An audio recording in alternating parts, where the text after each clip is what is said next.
Well, I think for the first time in this YouTube channel's history, the topic of the video is actually going to relate to the name of the channel. What can you do? So, I have it on good authority from these guys that, show that a little better. I have it on good authority from these guys that all good stories begin a specific way. And this is one of those stories that can legitimately begin in that manner. So, no shit, there I was, standing in front of that 22 plus years ago, wondering, what in the hell have I gotten myself into? So, this is that story.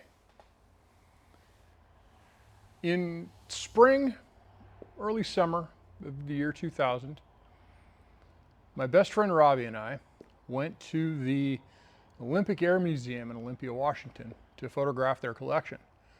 We wanted to go down there because it was one of those unique warbird museums that everything in their collection was flying. And they had, 5 or 6 airplanes. They had a TBM Avenger and a BAC 167 Strike Master and a helicopter or two and some other things that time has robbed me the memory of.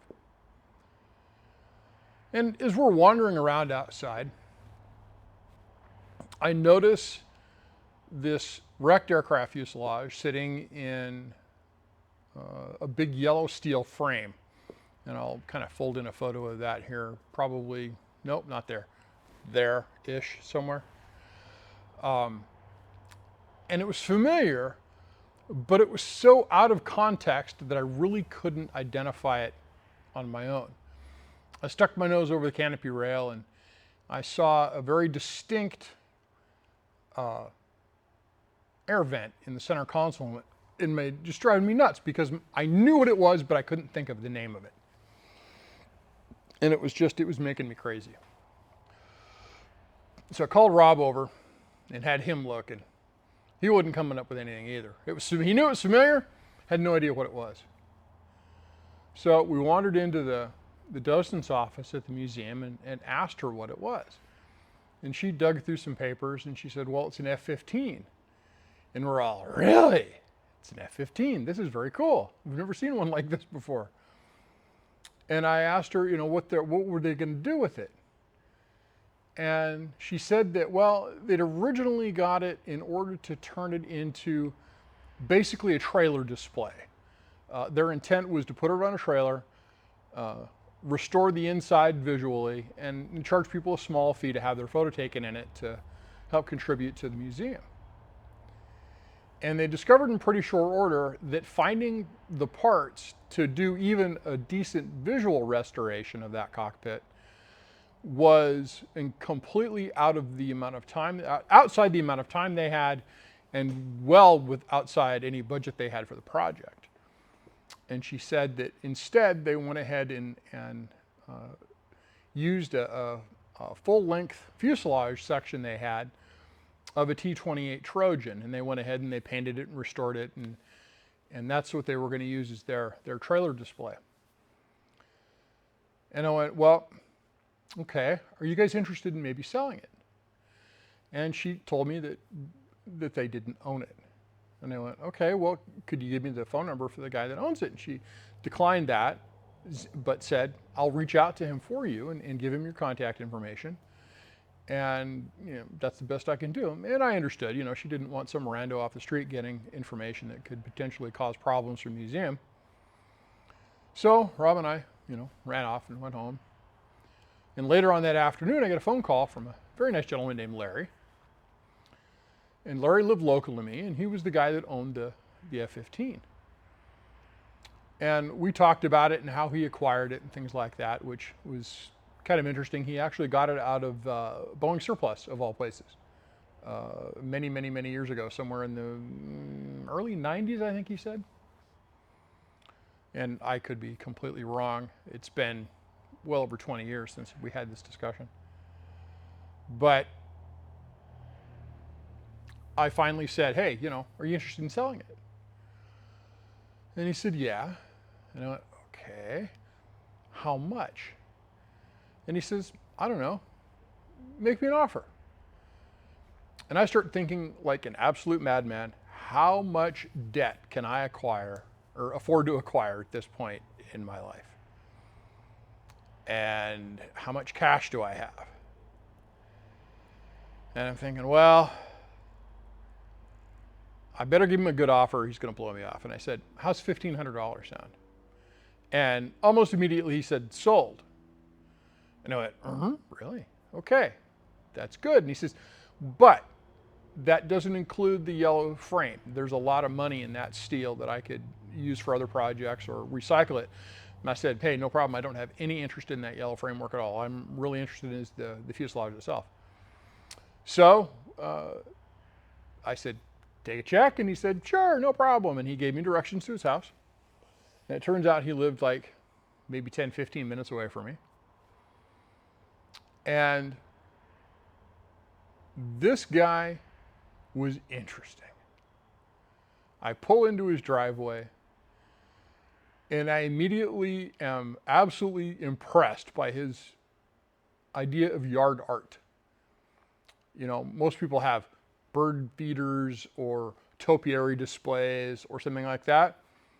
This guy had a inert sea mine with the weight at the bottom of it, and it was this huge ball with these trigger sticks pointing out. And then I noticed that he's got this nice little walkway in front of his workshop. And on either side, it was either side of the door, or there was either two or one of them, I couldn't remember which. But it was a full-size, real, inert 16-inch naval gun shell. And it was probably in the neighborhood of about 4 feet high, I think. It was between 3 and 4 feet high. I mean, this was not a small thing. And I look around and he's got what appears to be a MiG-19 sitting on a trailer, which that's what it was, with the wings removed. And we had a great discussions about the stuff that he works on. He apparently has some kind of museum license that allows him to get access to all kinds of things for doing restorations and displays and things like that. And he was currently working on a Vietnam area naval riverboat that was kind of an interesting project. Anyway, so we go ahead and make the transaction. Robbie and I take a couple of pictures with the cockpit now that he's got it, had it transported back to his place. And I'm like, oh my God, I have an F-15. What have I done? That was my no shit, there I was moment. And it's been an interesting journey ever since. At the cockpit, delivered on a trailer to my house. Robbie and I had built a framework out of 4x4 woolmanized lumber with steel wheels on it. And that's where it lived until 2006 on this frame. And this is one of those projects that you really don't understand the full scope of until you're a few weeks or a few months into it, okay? When I started this project, I had one of the skills that I needed. I was a software engineer, okay? So I could handle any of the programming side of it, okay? What I was not was a machinist or an electronics engineer or a 3D modeler or, you know, any number of the skills required to pull this off. And it sounds like my furnace is coming on. Yay. So that contributed to a number of false project starts. And another contributing factor was the era in which I was doing it, okay? If you were gonna build a flight simulator, a good flight simulator, out of a real airframe, especially something as exotic as an F-15C, you either have to know a lot of people or you have to have a lot of money. Because in the early 2000s, there wasn't anything such as an Arduino or any of that. Sure, there were PICs, but it was a big climb to get into that kind of development. There was no companies like PCBWay or JCL PCB where you could just fling off a couple of files at somebody thousands of miles away and a couple of weeks later get back finished good boards. It just wasn't a thing. Yeah, there were, high-speed turnaround houses, but you'd spend a few $100s for a tiny handful of boards that were 1 or 2 square inches of board.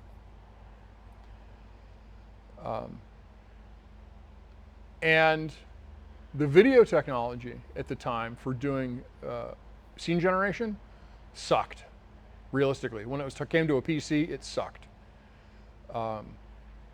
There were no, HD was not a thing, okay? High resolution at that point was 1024 by 768. These days we'd call that 720p. And forget projectors unless you're looking at thousands of dollars each. And even then, it's a 720p device, maybe. Most common ones back in 2000, 2001 were 640 by 480 or 800 by 600. So that really limited my options as to what I could do with it and what I could afford to do with it. So that led me to spending most of my time on research and part acquisition, okay? This project has taken way longer than I ever thought it was going to.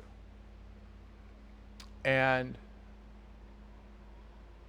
there's 3 good reasons for that, okay? The first one is analysis paralysis. I would get into looking at something and trying to learn about something, and I'd be down a rabbit hole for weeks. I built good notes, but it wasn't helping really move the project forward. The other limitation was my finances, okay? I couldn't just take a trip across the country to get a part that I needed, and I couldn't afford to buy it and have it shipped. It was just outside my means. And the third thing was something that I only discovered was an issue a few years ago, was severe ADHD.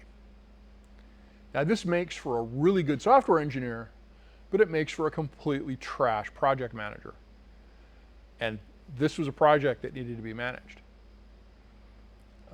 If you've ever seen the video of the Black Lab on someone's back deck, and they drop an entire bucket of tennis balls, and this poor little dog is losing its mind trying to collect them all at the same time, that's what it was like living in my head. And it was hard to stay focused on one task or one project past a certain point, because some interesting thing would show up and catch my attention and I would be off the races. That's really handy for acquiring new skills, because over the course of the last 22 plus years, I'm a measurably better software engineer, but I can also now do CNC tool pathing. I can do machine design. I can do electronics design. I'm comfortable using a number of different 3D parametric CAD tools like Inventor and SolidWorks and Fusion 360. And I think I dabbled with CATIA at one point. And of course, AutoCAD, the 2D, and TurboCAD and LibreCAD and this and that and the other. So I had built over the 20 some odd years a very good stable of skills. And I still had a problem getting on the project because there were so many other things that were capturing my time. Well, just before COVID hit, I decided that I was done screwing around. I had my ADHD meds. I was proving to myself on a daily basis that I could stay on task for things that I wanted to get done, and I wasn't being distracted by other things. So I went, this is the time that I'm going to spend this coming winter and summer working on the F-15 exclusively, to the exclusion of all else. And then I get a phone call, or an email actually. A gentleman that I hadn't spoken with in 20 some odd years wanted to know if I was interested in some vintage computer stuff. And I'm like, oh, okay, because it's one of my interests. And I'm thinking, there's a couple of PCs maybe, or if I was lucky, a CPM machine of some kind. And no. It was, when I asked him what he had, the first email I got back from him was a bullet list of systems that I knew that I would never live long enough to make enough money to afford to actually acquire myself. Things like an Altair 8800, an MSI 8080, North Star Horizon, processor technology Sol. And it just went on and on and on. Heathkit H8, Heathkit LSI 11, which is their PDP 1103 clone that Heathkit built. And I'm like, okay. I'm thinking that my Visa card's going to be crying by the time this conversation's done. And I said, well, how much do you want for it? And he looks at me, or he didn't look at me. This was over an email exchange. He says, come get it. And I'm like, what? Like, for free? And he's like, yep, I need the stuff out. I'm moving on with things in my life, and I don't need these things hanging around my neck anymore. So, 2 20+ foot U-Haul trailers and a van later, my shop is completely overwhelmed with vintage computer stuff. I can't move. There's 330 banker boxes and machine after machine after machine. So for the next couple of years, that's what I did. I sold stuff, I gave stuff away, I sent documentation off to libraries, I scanned documentation, which I still have got a ton of. I imaged diskettes using dedicated flux hardware to do so. And I finally reached a point where I can refocus on this thing again. So that's what I'm going to do, to the exclusion of pretty much everything else, except for a couple of other projects that I kind of have to work on simultaneously. I'm going to be working on the F-15. And this is kind of a project relaunch video, where I'm going to show you where the state of the jet is now, where I'm going to go with it, and hopefully how I'm going to get there. I've got some really exciting stuff coming up in the next couple of weeks that will make a fun video for sure. But for now, let's go ahead and I'm going to switch to my other kind of ghetto camera, and we are going to take a tour of what I have. So let's get doing that.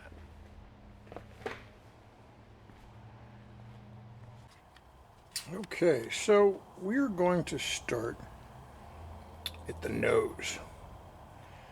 And you will notice there's a huge hole there. Well, that hole is not stock to the airframe. That was a hole that Robbie and I cut out in order to have a large enough opening way up in there to set an overhead projector in. And we did that because the only projector I could afford at the time was a unit that sat on top of an overhead projector and used the overhead projector light as its light source. It was a dumb idea, but I was working with what I had. The panel we're looking at right now is all the AC that I had set up in here. When I move over to the other side, we'll see some more of that. But the idea being is that I could control AC stuff, like power supplies and lighting and internal lighting and things like that, like this kind of stuff, via a bespoke instructor's console. All of this nonsense is going to get removed because this is not how it should be done.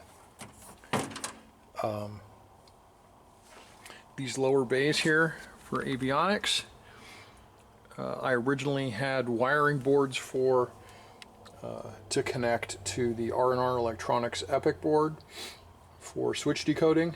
I think it was set up to do 512 inputs, I think. This is some of the cabling for, oh, how I've got labels on this stuff. What do we got here?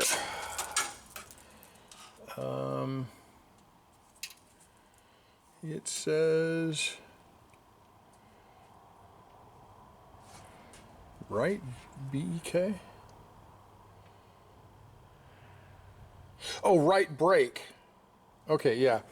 So, yeah, this is the wiring for the toe brakes. And pitch and roll, I think. No. We'll look in here, and yeah, that's not what that is. Doesn't matter, it's going to get replaced anyway. This is some stuff that I did to hold the other portion of the Epic interface board. That's probably going to get removed and cleaned up, and I'll make something that looks a little bit better and does a better job. One of the weird things about how this cockpit got stripped is they even took out things like this, which are receptacles for the cover that would go over the angle of attack sensor. Way up here in the top, this is the pitot tube, and you can see that they've been removed as well, and I have no idea why. I mean, why would they try to salvage something like that? It didn't make any sense. Right here is the construction number ink stamp that led to the positive identification of the airframe. That was a big deal. And I will post more on how this poor thing got into this condition, probably in a later video. You can see patches like this. This is the result of the fuselage being used as an ABDR, which is an aircraft battle damage repair trainer. And what somebody would do is they'd cut a jaggy hole in the side of the fuselage and send a repair guy over and go patch this. And this is what a field expedient patch would look like. This is not something a depot would do. A depot would either reskin entire chunks or do a proper flush repair. And there are things like that everywhere around this airframe. And I have not decided whether or not I'm going to do good repairs or not. You can see down here, I don't know how well the light will catch it, but this is the pitch and roll axis flight controls. A few years ago, I replaced what I had in there with what you see now. It uses 3D printed parts and 8mm linear bearings to act as a centering system. And then if you look up right here, this plate has a couple of linear potentiometers attached to it, and that's how the pitch and roll is fed into the computer. And it uses model airplane or RC airplane hardware to drive those. If you can see that, I don't know how well that's lit. It's kind of blurry to my eyes, but my glasses are too close to it. Anyway, so you can see, you know, this is air conditioning duct right here, and all those little holes that you see in here, those are all air conditioning for avionics. This here is, you know, this has been removed, but once again, you look here, you see the C-156. That's the construction number. There was a handle here that you'd pull out to pop the canopy off. Let's see if I can't push that back together. The canopy retract mechanism is missing. A lot of stuff was taken out of here. These normally would be covered, and right here would be what's called an air stair.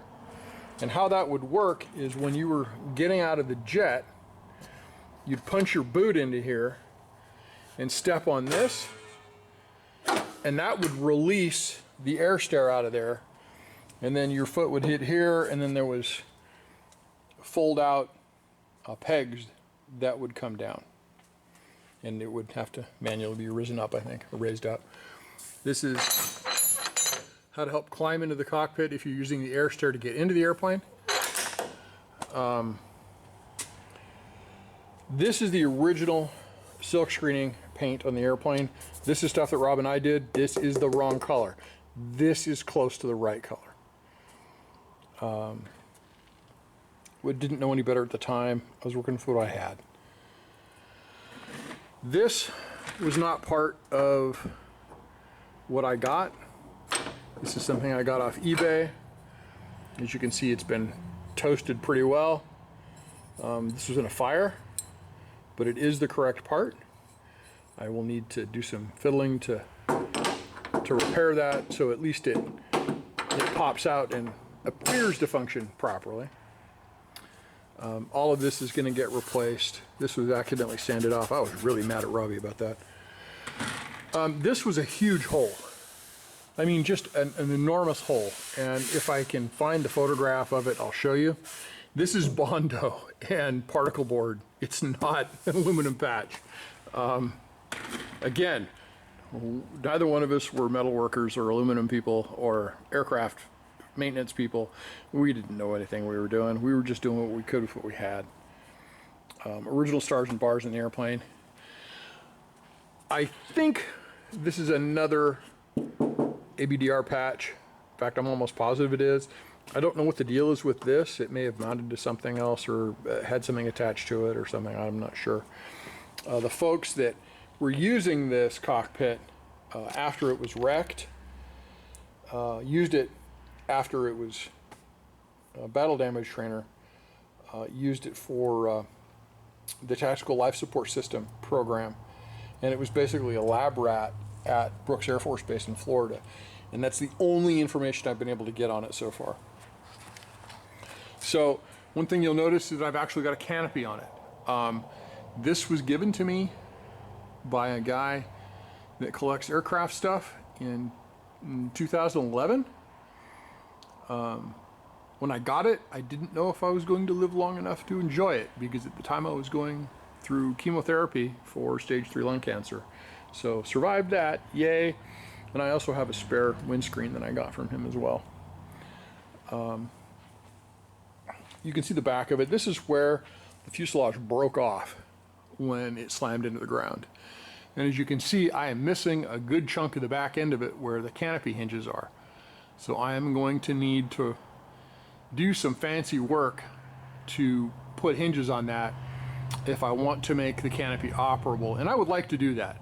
I mean, yeah, the forward glass is gone, but it would still be nice to have it work. And the glass is gone because the canopy got ejected and it slammed into the ground at a high rate of speed and bent it and did all kinds of things. I will go ahead and turn on some lights and we'll take a poke into here real quick. Okay, so this is known as Bay 5. All along this block were computers and other things for the electronic warfare systems, the secret squirrel shit, stuff like that.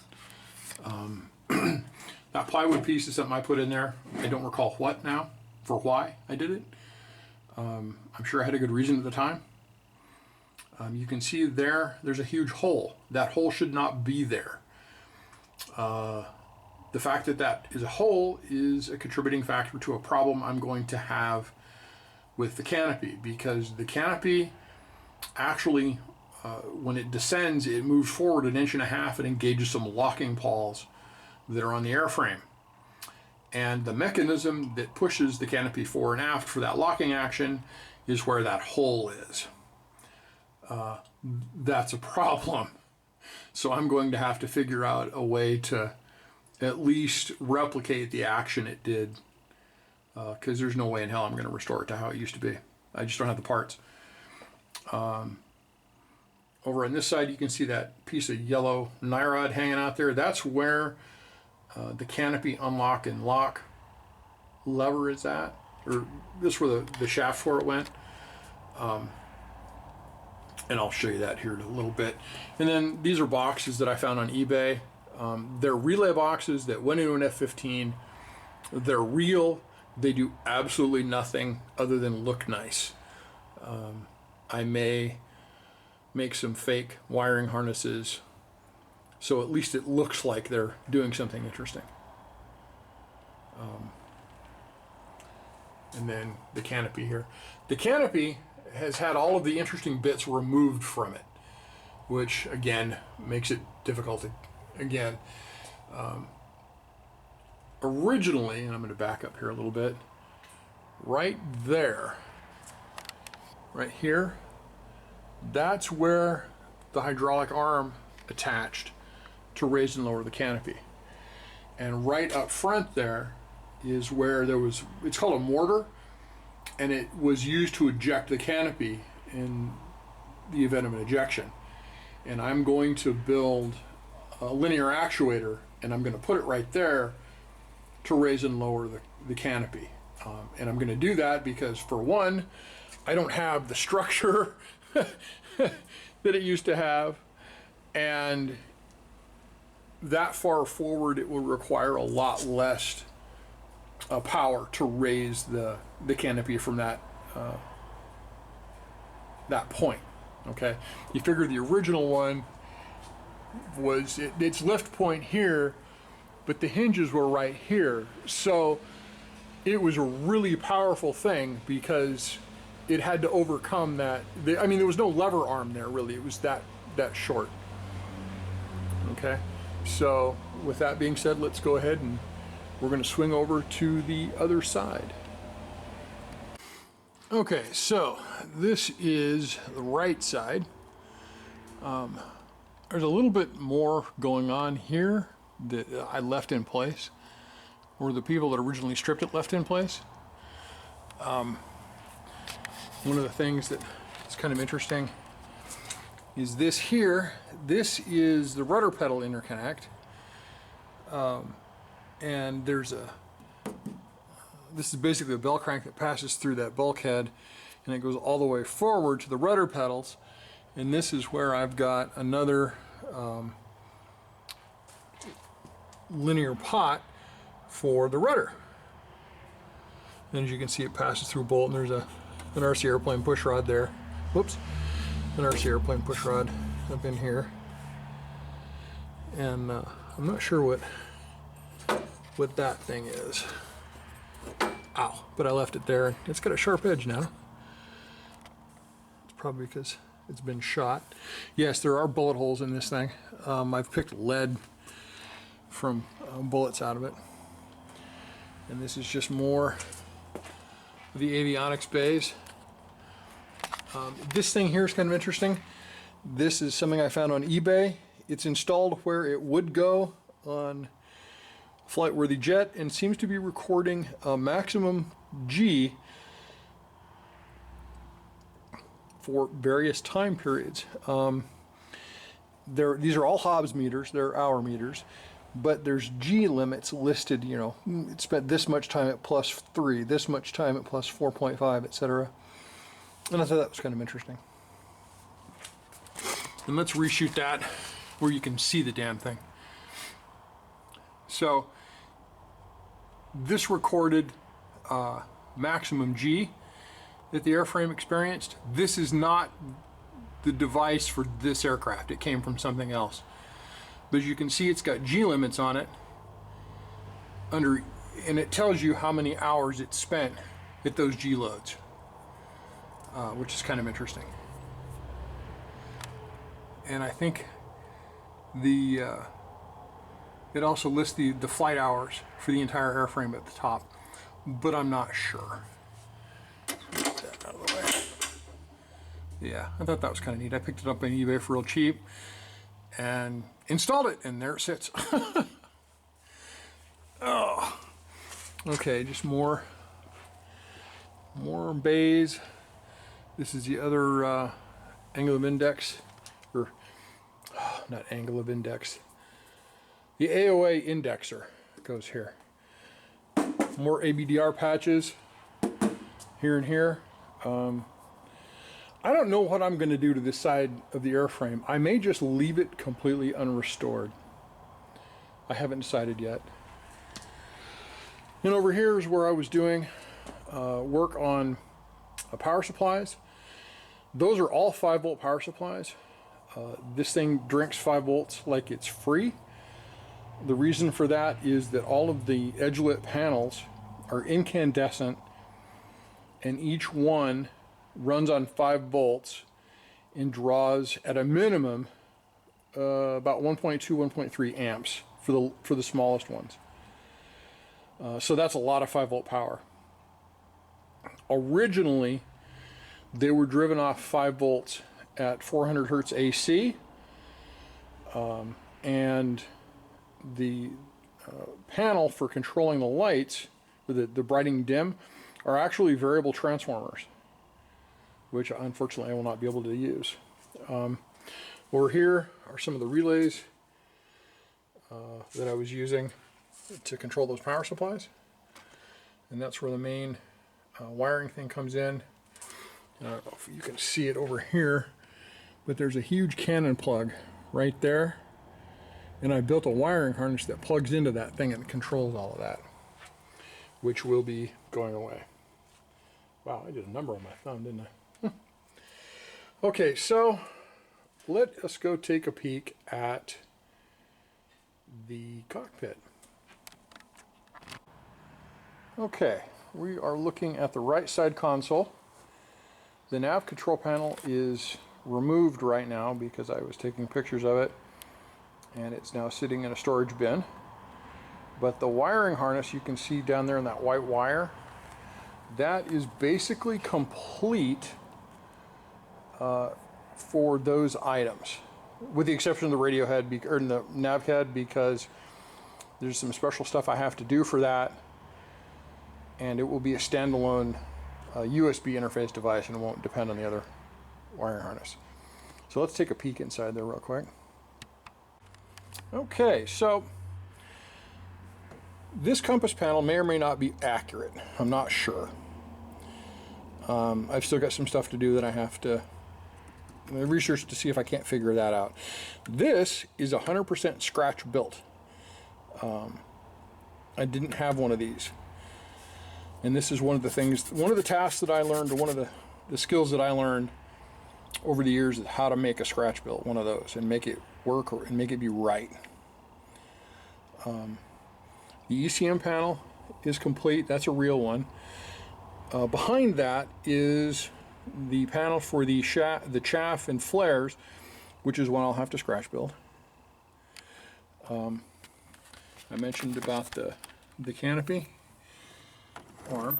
This is also out of a real F-15. Master caution panel is on a bench right now. This is a fuel gauge from an F-15 simulator. I know how to drive it, I just haven't built the electronics for it. These are some of the real gauges that I have. These here are actually driven by micro servos. The problem with those is there's so much hysteresis in the gear train that it's hard to position them accurately, so I'm going to be building new versions of those. Here you will see this is the air vent I was talking about when I first found the airplane. And none of this was here.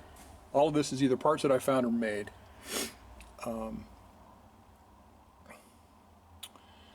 And you can see in here the original rudder pedals.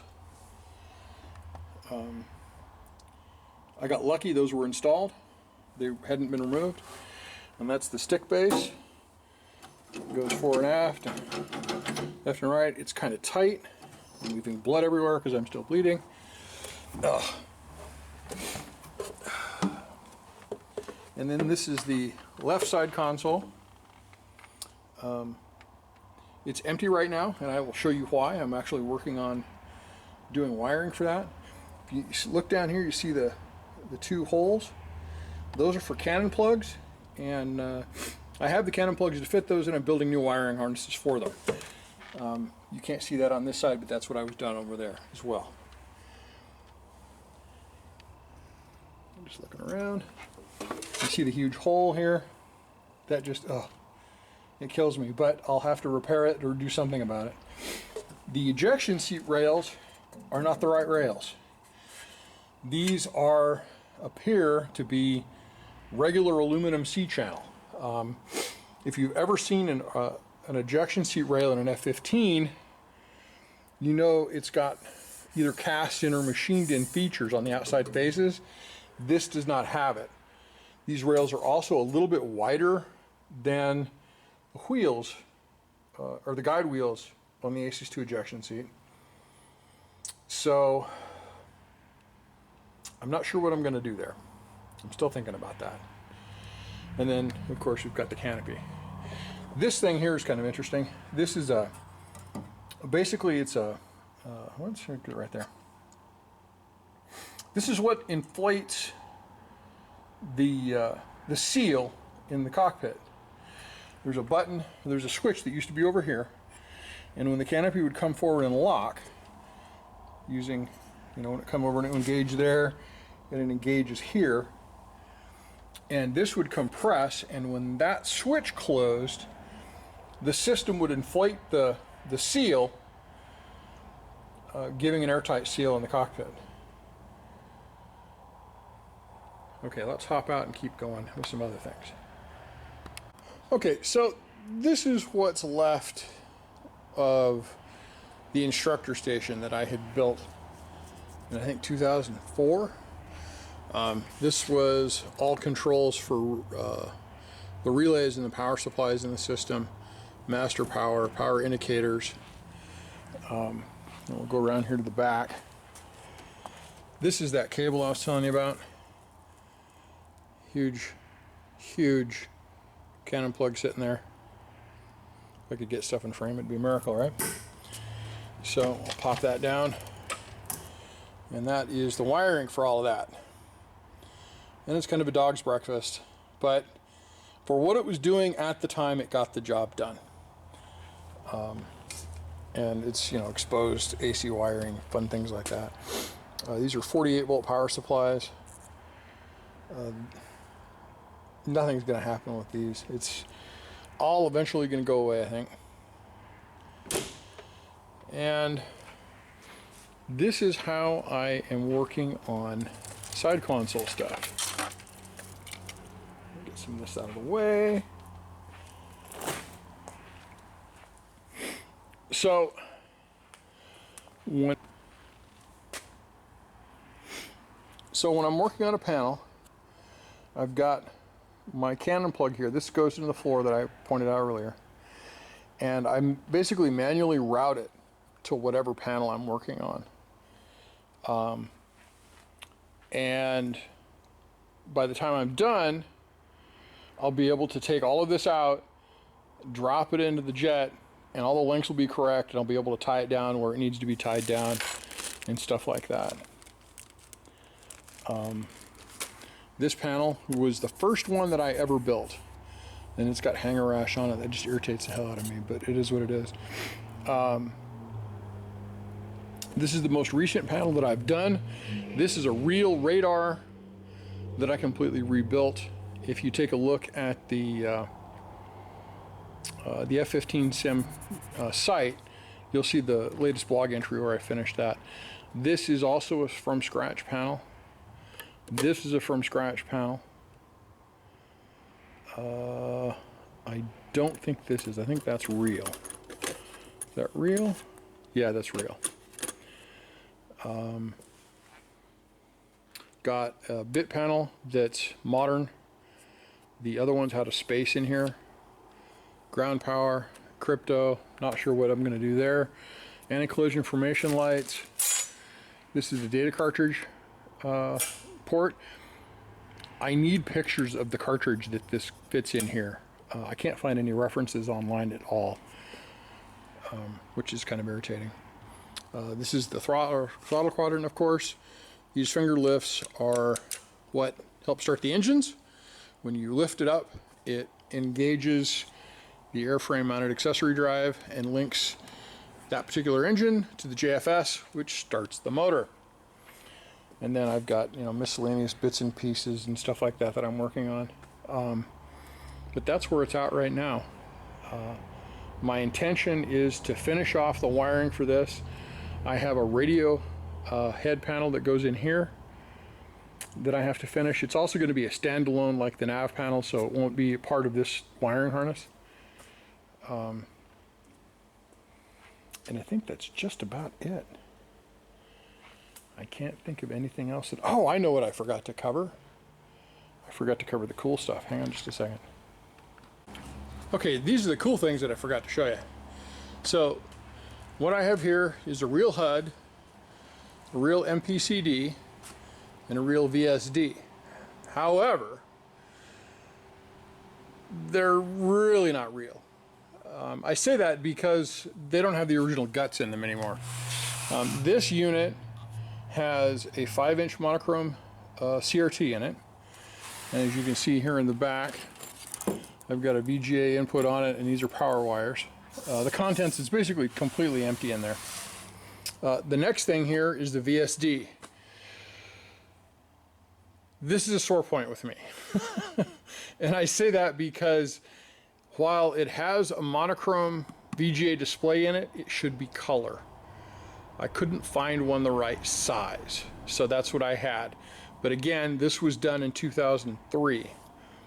There are LCD panels now that I will be able to use for both this and this that are color. This thing, again, like the VSD, is completely empty with the exception of the rebuild components I put in it. This is the wiring harness for it. It uses, is it CGA? Yeah, there's a CGA video, I think. Right, yes, no, maybe. No, it is VGA, so it's mono VGA input. And it uses a Hagstrom keyboard encoder to plug into an AT style keyboard port. And all of these buttons are decoded as switch inputs. This is getting completely rebuilt. I'm going to pull it apart, replace the display with a correct color display. I need to replace that knob because that's not correct. This bit light is not correct. I need to replace that. And I'm going to put a Arduino in it that does the switch decoding. And I haven't decided whether I'm not going to have it emulate a keyboard or talk to another application. The HUD, this is kind of neat.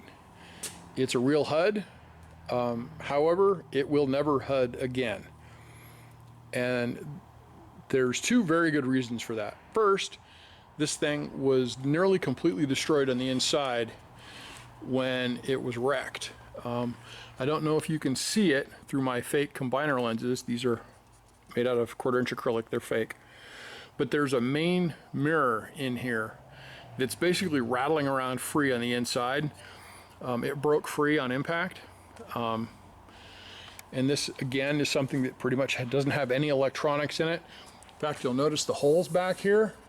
That's where the power supplies were. I got an email in, I think, 2008 from a company that repairs HUDs for the Air Force, offering me $5,000 for the power supplies out of it. So I went, yes, I can do that, and that's where they went. This video recorder panel, I noticed the other day that it's not on current rev jets, and I'm not sure why. It also looks like it's broke, which just irritates the hell out of me. But if I keep it, I'll just make a new one. It's not that hard. Edge lip plates are easy.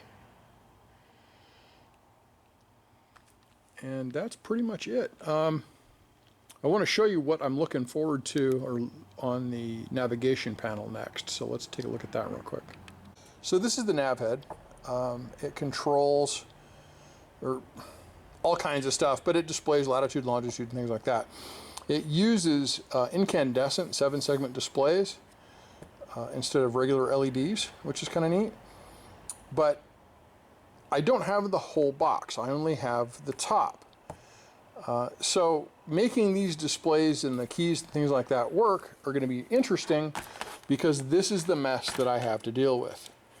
All of this individual wiring for those displays I'm going to have to replace, and I may just make a new circuit board for them that holds them all, and that way it'll make life a lot easier for me to deal with it. And then I've got all of these switches that'll have to be manually wired, along with the rotaries and things like that. But this is what a project looks like for a control panel conversion before anything happens to it. It's great for looking at, it's useless for using, but that will be fixed. So that's pretty much it, folks. It's a beast. It's a hell of a project, and I'm looking forward to working on it again. See ya.